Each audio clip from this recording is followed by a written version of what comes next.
Home Alone is a perfect movie. No. You didn't hear him. Home Alone is a perfect movie. I know what you're saying. That's not a perfect movie. It's so unbelievable. How could all that happen to a kid? There has to be a plot hole in there somewhere. I mean, it's a kid's Christmas movie. They thought of everything. Everything. They being writer John Hughes, aka Breakfast Club's Day Off in Pink. Weird Science. And director Chris Columbus, or should I say Christmas Columbus, directing Gremlins and Harry Potter, which always has a Christmas scene. Wizards be living that Christmas life 24/7, because wizards get an extra hour. Eventually that adds up to an extra day, but that's wizard science, and we're not going to get into that in this video. Here's something I didn't realize about the film as a child. Kevin believes that his family disappeared. He doesn't think that they went to Paris and left him behind. He thinks he made them disappear with magic. And Kevin is completely okay with it. I made my family disappear. Look at that smile right there. This guy's the Patrick Bateman of Christmas. This belief is reinforced by the fact that Kevin's parents cannot and do not contact him. This is accomplished by a script that is smart and respectful. It never once talks down to the audience, even though this is a children's Christmas movie. John Hughes lets these circumstances move the story forward. Let's start from the top. How does a parent just leave their kid behind? Wouldn't someone just wake Kevin up? Nope. He slept in the attic, alone, as punishment for being a jerk to his mom. The family forgets about him in the morning chaos. Oh wait, I guess he wasn't alone. There was this creepy doll watching him sleep all night. I didn't know there were going to be creepy dolls in this movie. I'm out of here. We know Kevin's miscounted for his neighbor on the shuttle, but what if the family realized that they had an extra ticket when they got to the airport? Hold up, roll it back.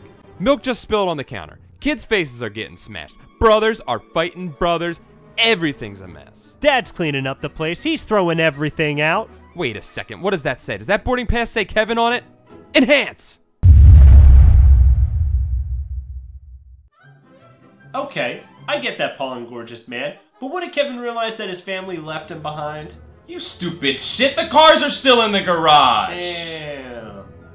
So Kevin just believes that his family disappeared? Yeah, because Kevin is a little ass kid. He thinks his furnace is a monster. He believes that his neighbor murders people, then puts their bodies into trash cans filled with salt and turns them into mummies. Plausible, I know, but he's a child. Also, mummies aren't made that way. They're made in pyramid-shaped factories. We know what you're saying. Okay, I get it. Why didn't Kevin's parents just give Kevin a call? This is where it gets fun. Exhibit A. As soon as his mom realizes that they left Kevin behind, Kevin! she tries to call him from the plane, but the phone lines are still down, as mentioned by the technician before they get on the shuttle. When they land in Paris, the telephone lines are still down, but just for the McAllister house. So they try and call the neighbors. But to no success. All the neighbors are on vacation as well.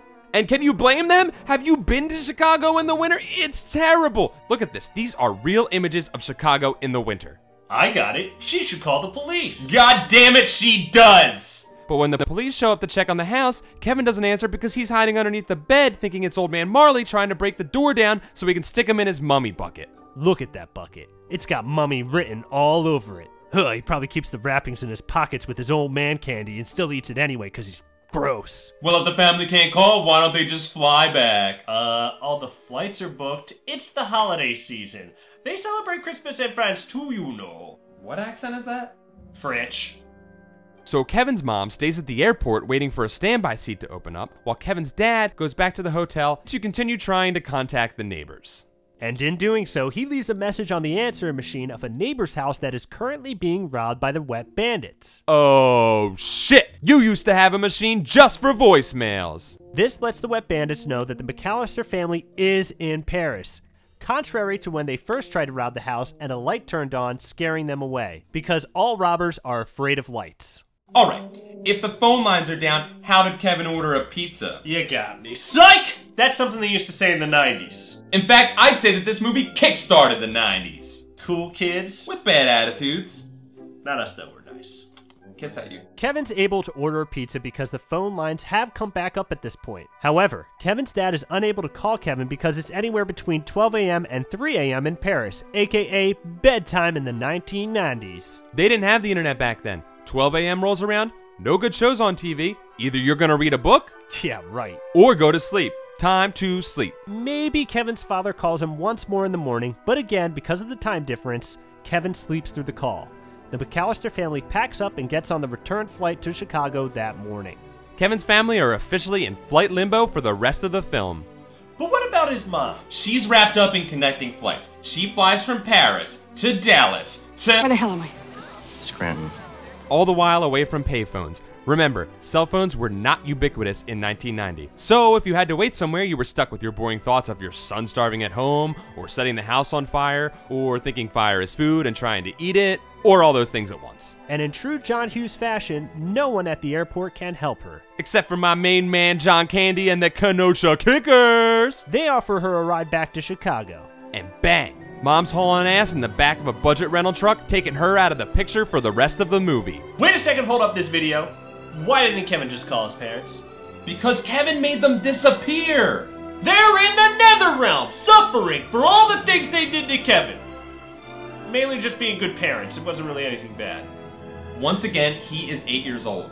He thinks that later that night, a magical elf man is going to come down his chimney and give him presents for free. So once the wet bandits show up, why doesn't Kevin just call the cops? He can't. He just shoplifted a toothbrush from a corner store. I'm a criminal. They just saw his face. They'll ID him. They'll throw his 8-year-old ass straight in the slammer. One time when I was 8, I accidentally stole a piece of Bazooka Joe gum from 7-Eleven, and I didn't go back for 2 months. I love Bazooka Joe. In 4th grade, I cut a chunk of a kid's hair off on the back of the bus with Fiskars. I was afraid to go back to school because I thought they were going to send me to little kid jail school where if you forget your homework, you get shot. They have that school, you know, my cousin goes there. Or he used to. Alright, I get it, Dom and Double Gorgeous Man. Kevin is cut off from his parents, the authorities, and anyone that could help him. But do you honestly think that an 8-year-old could come up with all those tricks and traps? You shut the shit up! You don't tell me how to think my thoughts! It's established early on that Kevin is one crafty son of a bitch. He could totally be a craft genius. I mean, there's no proof that he's not. Check out Kevin getting in trouble at the beginning of the movie right here. You can pick up those micro machines that are all over in there. Aunt Leslie stepped on one and almost broke her neck. Trap idea seeds planted. This craftiness sets up for the faux party he creates to scare off the wet bandits. Hey, where did Kevin get all those mannequins? In the basement and his mother's room. A lot of the items used in this scene are found throughout the film, including a cutout of Mr. Michael Jordan, the Wayne Gretzky of basketball. R.I.P. 23. He's not dead. Keep on living. Okay, Kevin's a nasty little crafty little bitch. But how about that scene with the pizza guy? Someone's gonna be scared off by a little TV playing an old movie? Oh, what's that next to the TV? Are those stereo speakers? Yeah, they are. He even uses firecrackers to enhance the effect when scaring off Harry, cause you gotta scare criminals harder than pizza guys. Cold, hard, pizza fact. Right about now, you're probably thinking to yourself, oh, y'all pretty ass boys forgot about something. I got you now. Why do they have a doggy door? I ain't seen no dog in this movie. No, we're not bringing the dog. Put it in the kennel for the... Hey! They thought of everything. Told ya. So Kevin has only himself and his wits and tricks to rely on. He is in total communicado blackout, except for one person. G-O-double-D! God is never on blackout. He is always around. You don't even need a telephone to talk to God. You just text message that glorious bearded cloud man through prayer. And Santa stole that look. He saw God's beard and said, oh, I'm biting that. The theme of this movie is that both Kevin and Kevin's family are taking each other for granted, a common Christmas movie trope. The best thing about this script is that it's not one-sided, like most Christmas movies. This isn't just Kevin's family ignoring him, painting Kevin as some sort of golden child. No, both Kevin and his family are at fault. When I grow up and get married, I'm living alone. Did you hear me? I'm living alone. I'm living alone. And why is this family learning a lesson? Because in the first 15 minutes, they commit all 7 deadly sins. They commit them all. Sloth. They wait until the last minute to pack. Pride, ignoring an authority figure, and also a feeling of superiority over their neighbor. Honor thy neighbor. Love thy neighbor. Don't make up mummy stories about thy neighbor. Lust. Check out Buzz's bedroom, aka his jizz palace. California girls, ladies in bikinis. Ice-T over here is going, damn, this kid is the Michael Jordan of J and the F.O. Wrath, punishing Kevin. Look what you did, you little jerk. Gluttony, the pizza soda feast. Greed, Buzz eats all the cheese pizza. Envy, Kevin's envious that Buzz eats all the cheese pizza. Yeah, I guess you could say this family is primed for a little Christmas-themed life lesson smackdown. God's gonna take a break from saving lives and giving football players magical powers to put these rich-ass white pieces of shit in line. God only listens to your prayers if you've got money. Good money. So where's the God in this film? Let's start by saying this movie has supernatural occurrences. The family has settled down to a warm winter's nap after their pizza bacchanal. The wind is blowing, the moon is full, and the music starts playing.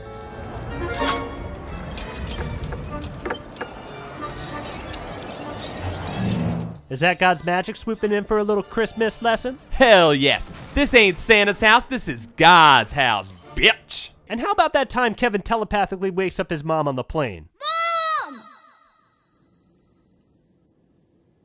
That's magic if I ever saw it. How about the night of the big defense? Who does he go to for help then? Santa. And what does he get? Nothing but a couple of Tic Tacs and stinky vodka breath. Also, Santa's drunk driving. Also, fun fact about the film, the car actually stalled here. Fun fact. This film is perfect. After his plea to the pagan gods falls on deaf ears, Kevin heads to church. And who's there? Old Man Marley. Did God send him? I don't know, but he's got a cut on his hand. Stigmata? Hey, this guy had a cut on his hand throughout the entire film. Was it a shoveling accident or symbolism that Old Man Marley is actually Jesus sent to deliver Kevin and his family from their sins? You make the call. Psych! We just made it for you. He's Jesus. So Kevin goes to church, returns home, doesn't eat the mac and cheese, that bothered me as a kid, and his plan works perfectly. Too perfectly. Wanna know why? 'Cause Santa's not real. God is. And I think he made all the traps go off. Need some proof? Kevin went to Santa first, then God. That's why Buzz's room isn't miraculously clean at the end of the movie. God was like, I saw that bitch. But the wet bandits managed to chase Kevin into their own trap, a house that they recently robbed and flooded earlier in the week. And who comes to save Kevin? Jesus! Hang on a second. This movie's about God? I subscribe to our atheism. I don't know if I like this movie anymore. This film is no longer perfect. And all we have to say to that is, what is more perfect than God? What is? More perfect than God. That's what we said.